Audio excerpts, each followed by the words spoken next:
niin, me ollaan täällä Isiumin lähellä ja meidän vanha tuttu tällä hetkellä taas haastateltavana. Tää on 4. video. Ja aika paljon tässä tapahtunut sen edellisen videon kuvaamisen jälkeen. Kerrotko vähän, mitä kaikkea sä oot joutunut kokemaan tässä välissä? Kiovassa se oli joskus, oliko se loppuvuonna, kun me nähtiin talvella? Joo, jossain se oli. Kaikenlaista, siis kaikkea tapahtunut. Siis kun mä työskentelin niin tiedusteluryhmässä alun perin. Joo. Sitten sinne tuli pari suomalaista, mutta siis long story short, niin mä oon vaihtanut ryhmää nyt. Mä työskentelin niin droneen ja erityisesti niin tuon FPV-dronen kanssa. Kyllä niin Mavicin ja silleen perusasiat osaa noista tiedusteludroneistakin, mutta FPV on niin mun yhtä tällä. Se on ollut se sun haaveekin. Mä muistin silloin, kun puhuit, että se voisi olla tosi kiva juttu, että pääsis droneja.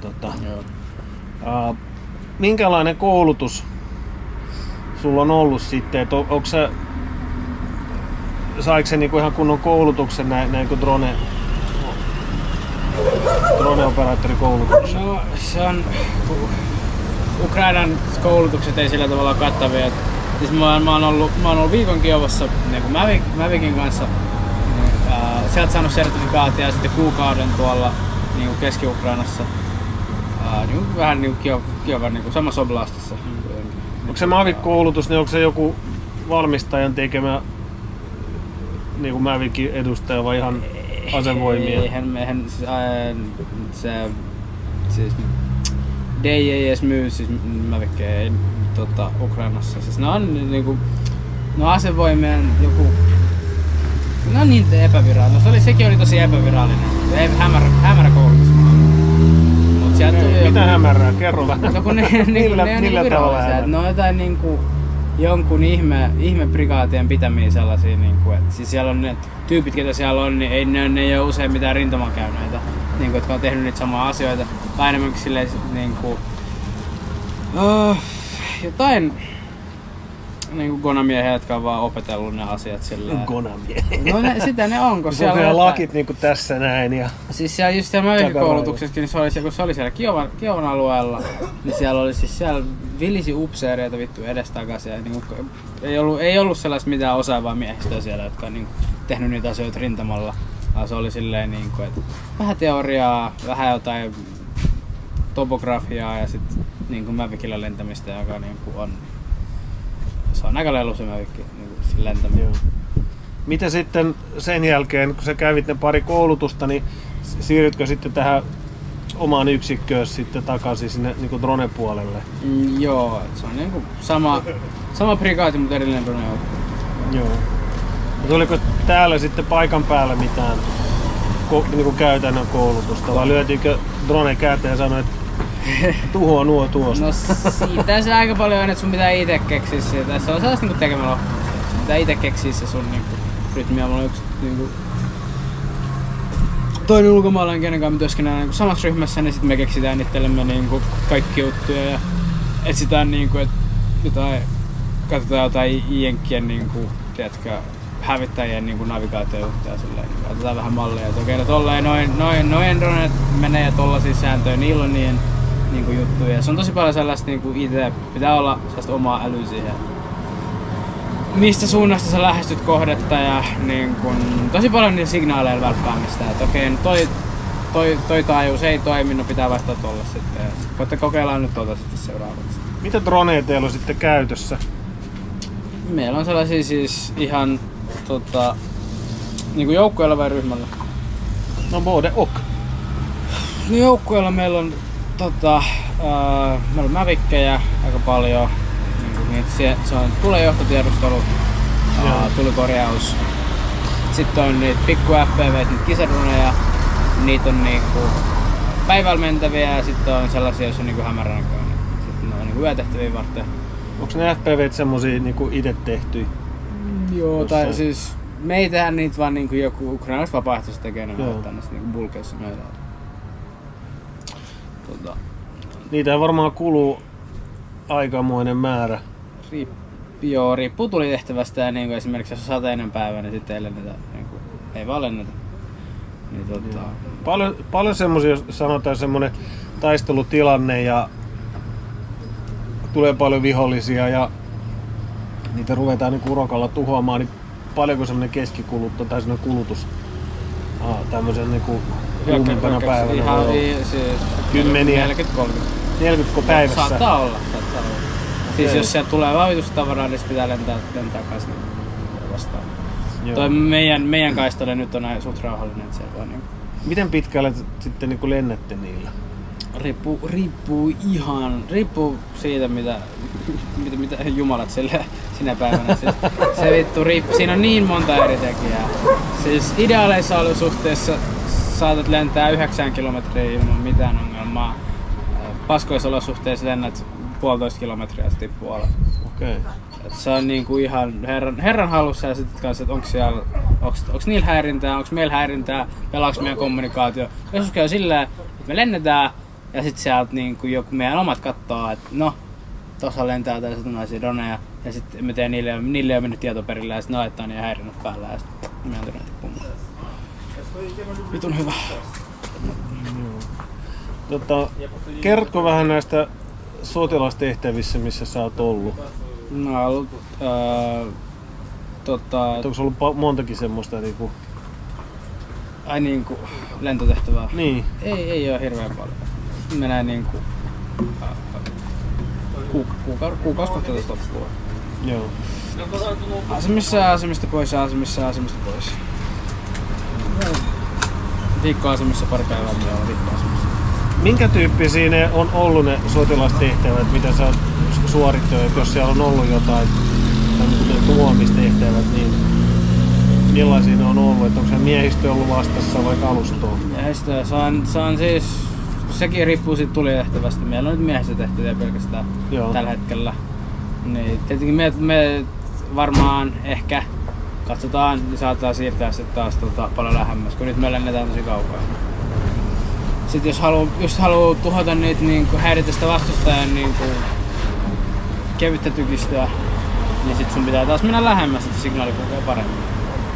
Niin, eli te ootte nyt aika kaukana sieltä niinku... Ihan siis aivan helvetin kaukana. Joo.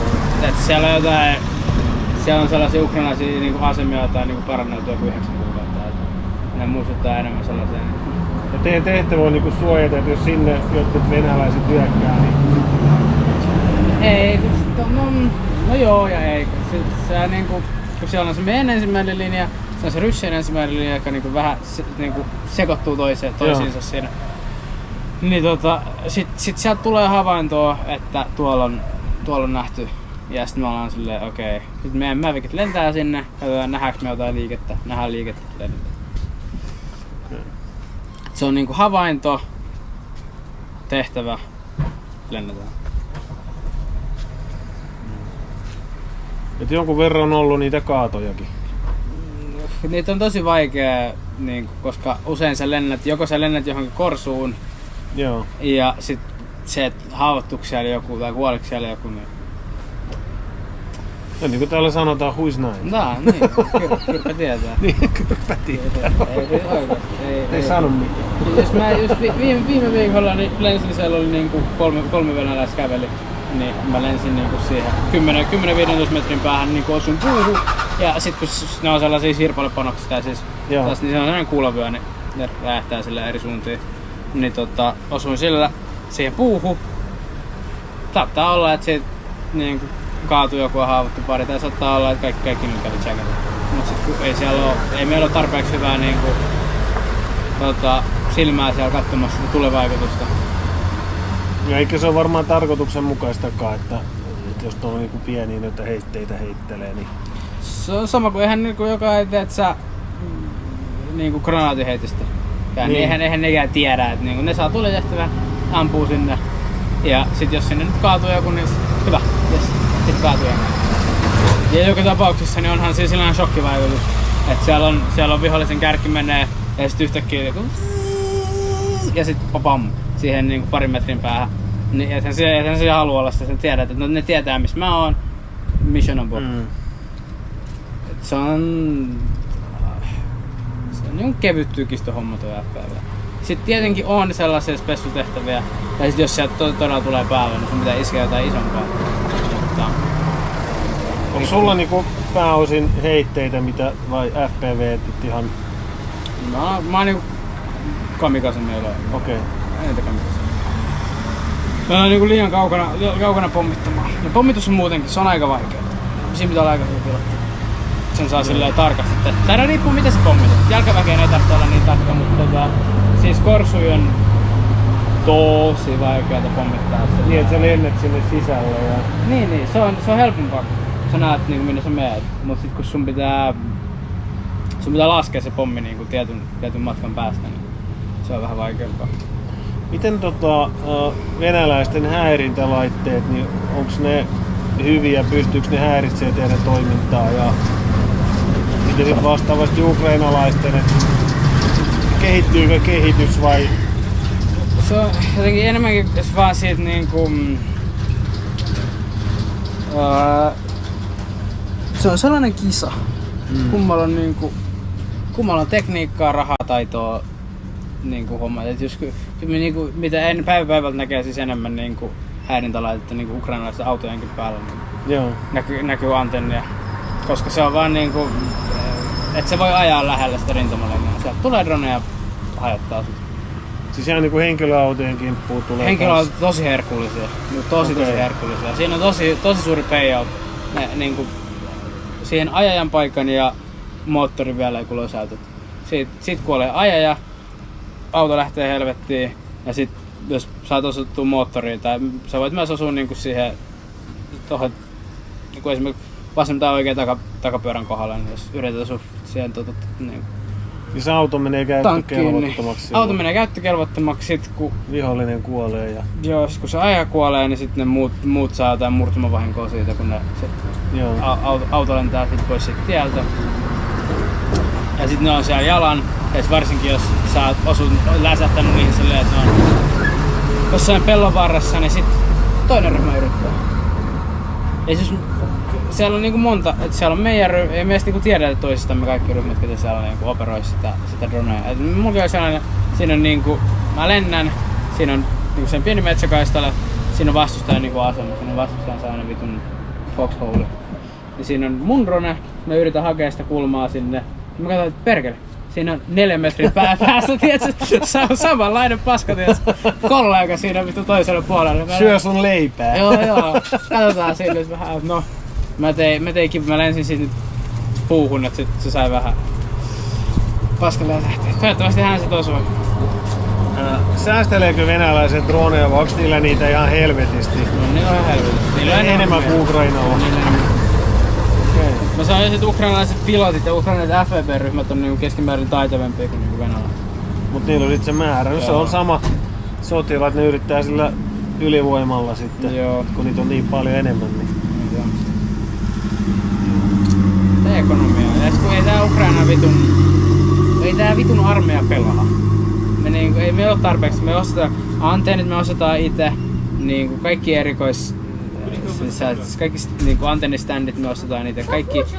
Kaikki pikkupaska pitää ostaa itse. Ei, pataljoona vittu. Ja korruptio yllää ja menee jonnekin ihan minne sattuu. Ei oo resursseja sellaiseen oikeeseen hyvään toimintaan. Joo, sehän tässä Ukrainassa ollut ongelma, että on se korruptio, sanotaan se raha, mikä niinku nussitaan sitten ja menee niin sanotusti kassan ohi, niin niillä saisi niin paljon hyviä asioita aikaiseksi.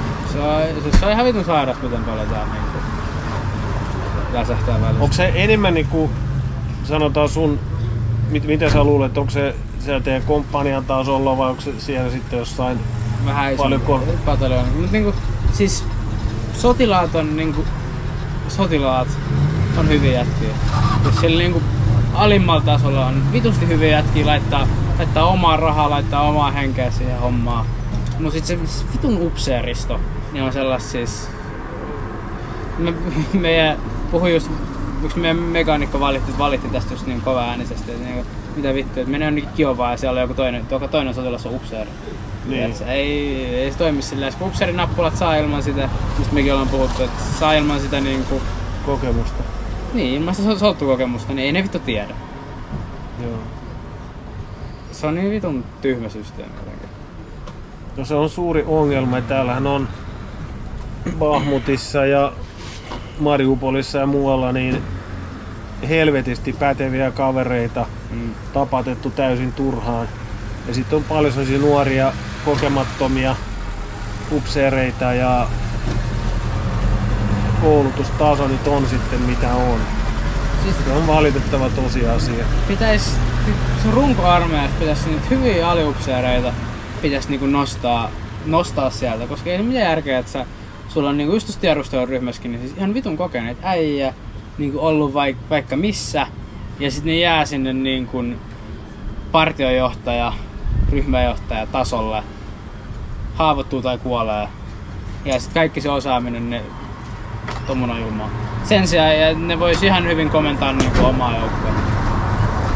Ja mut sit siellä on joku opiston käynyt vitun nakkiupseeri, joka ei jotain kiinnostaa.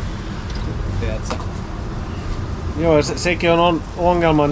Jos tänään puhuttiin, niin ne tiedustelukaverit, niin niitä käytetään ihan niin kuin rynnäkkötehtävissä. Niitä käytetään niin kuin asemia puolustettaessa.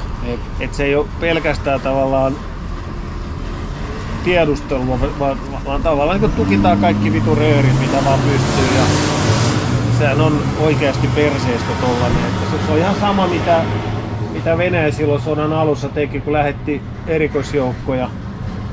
Kun ne luuli, että niillä ne saa niinku voitettua tämän sodan, että oli sitten niinku alfaa ja vippeliä ja omonia ja vaikka ketä. Ja niitä käytettiin ihan jalkaväkenä. Ja se lopputulos nyt on mitä on. Et siellä oli joidenkin joukko-osastojen miesvahvuudesta yli 80% on joko mullan alla tai sitten haavoittunut. Ja sama juttu täällä, että erikoisjoukot, niin ne on erikoisjoukkoja. Ne suorittaa tiettyjä niin tehtäviä, jotka ei ole ehkä niin mittavia, mutta joiden merkitys on todella suuri. Ja niitä ei saisi mun mielestä haaskata tämmöiseen. Joo. Miten kun sä oot nyt paremmin tutustunut tähän niin kuin meininkiin ja näin, niin mitäs tää niin kuin sodan lopputulos, miltä se tällä hetkellä sun mielestä näyttää? Mikä tää tilanne? Se on niin kuin realistinen kuva. Vaikea nyt rivimiehenä sanoa mitään. Mä vaan sanon niinku, mä sanon sellaisia yleishavaintoja tästä miehistöstä. Siis miehet on väsyneitä. Ukrainalaiset, se runkoarmeija on niinku ihan vitun väsynyttä. Joo. Niinku loppuun kulunut. Ja sit kun se vitun yhteiskunta ei toimi, tavallaan kierto on ihan paskaa. Niinku niitä ei kierretä, joko niitä kierretään liian usein, tai sit niitä ei kierretä ollenkaan.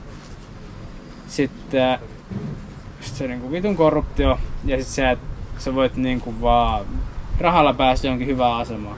Niin jos sä oot rivimies jossain vitun korsussa, ja sit samalla aikaa niinku, tiedätkö, sun ikäiset ihmiset, joilla on rahaa, niin ne kiamurtelee jossain niinku Kiovan yökerhoilla tai jossain Lvivissä, niin tiedätkö, jos mä olisin ukrainalainen, tai jos täis niinku sama tilanne olisi Suomessa, niin mua ihan helvetin niinku mä oon katkerus siitä.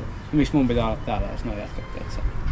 Se yleinen liikekannallepano mun mielestä, mä ihmettelen miksei sitä tehdä, koska sä oot ihan oikeassa, että mitä lännemmäksi menee ja katsoo millaiset varusteet siellä on niin kuin tiesululla ja muualla, niin siellä on ihan vimpan päälle kamat. Sitten täällä on jätkillä jotain, niin kuin mitä ne on itse ostanut, tiedät, sä aset semmosia pukkinussittuja ja näin, että tavallaan se kaikki hyvä jää sinne.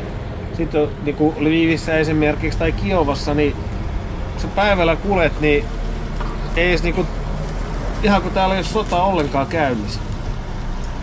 Se normaali elämä ja siellä on semmosia niinku hyväkuntoisen oloisia jätkiä, jotka sitten tavallaan, no ehkä ne maksaa itsensä ulos silleen, ettei tarvi armeijaa mennä, mutta kyllä se yleinen liikekannallepano on mielestä ehdoton. Et silloin sitten myös kansanedustajia lapset, joita ne ei nyt ole vielä maasta poistanut, niin ne kun olisi täällä sotimassa, niin sitten varmaan se korruptiokin vähenisi. Mun mielestä siis sotaa käyvällä yhteiskunnan tasa-arvo on vitun tärkeää. On. Jos siellä on tietysti etulinjassa jätkillä sellainen fiilis, että niinku, noi saa niinku, mä saan ihan vitun pikkusiivuja, noi jätkät tuolla ei tee yhtään mitään, niin saa kakun, niin siihen katkeroituu. Niin, kun ne nielee sirpaleita ja luoteja ja toiset taas syö kaviaaria ja kölkkii huoria jossain tuolla, tiedätkö, niin kuin Kiovassa tai Lvivissä. Samanikäiset. Ja periaatteessa nehän on kaikkein äänekkäimmät just siellä niin kuin Länsi-Ukrainassa olevat, ei armeijan palveluksessa.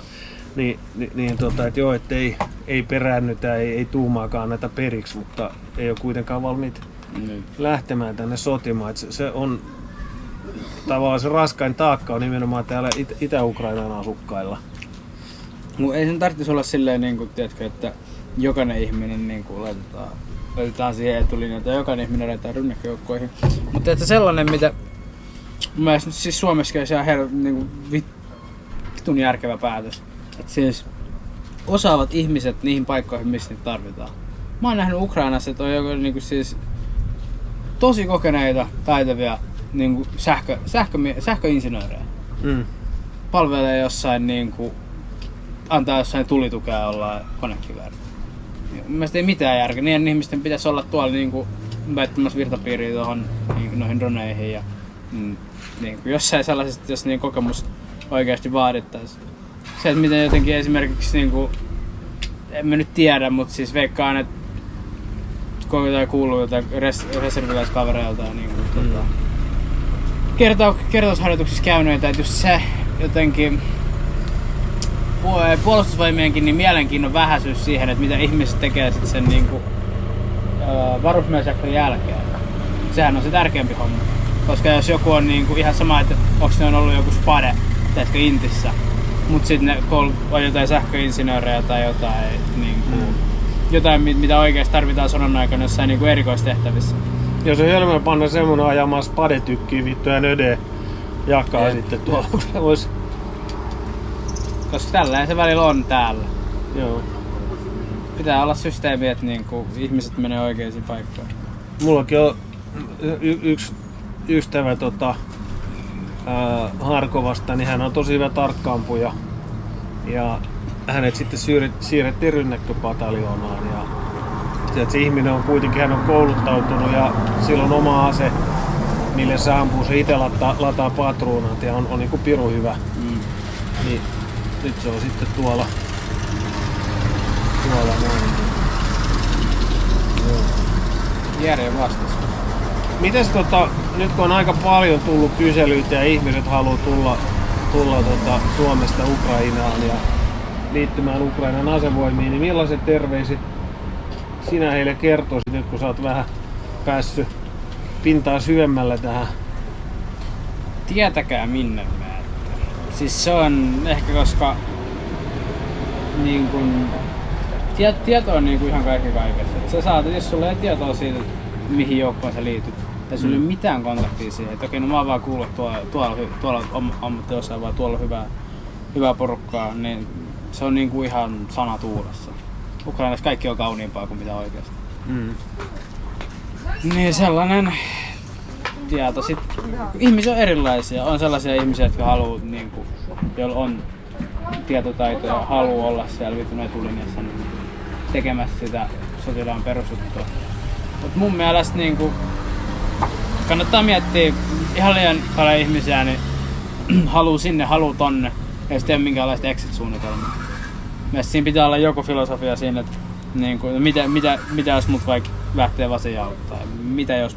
Tai pitäisi miettiä sellainen niin kuin, what if situation niin kuin omaa elämäänkin.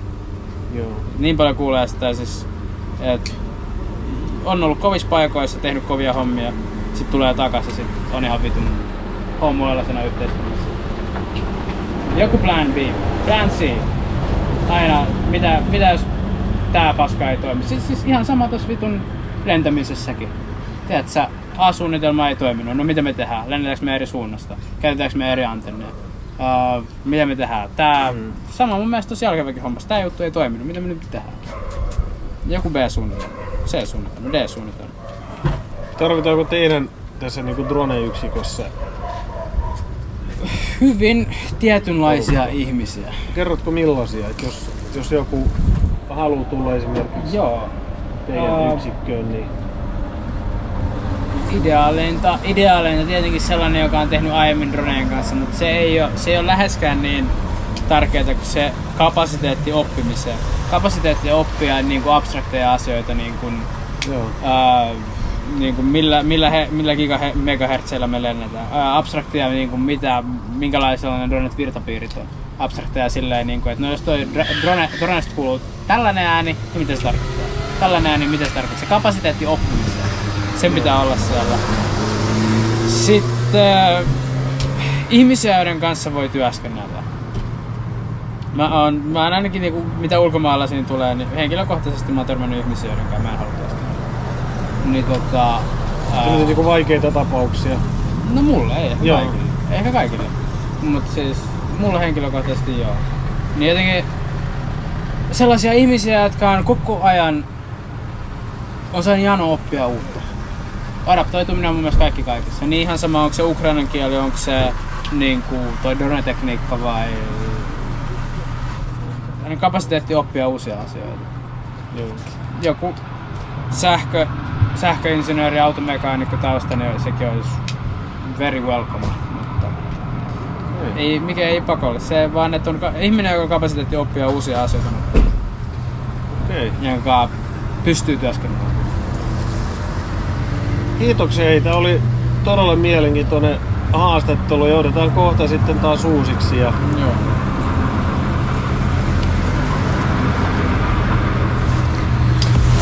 Siellä olisi ollut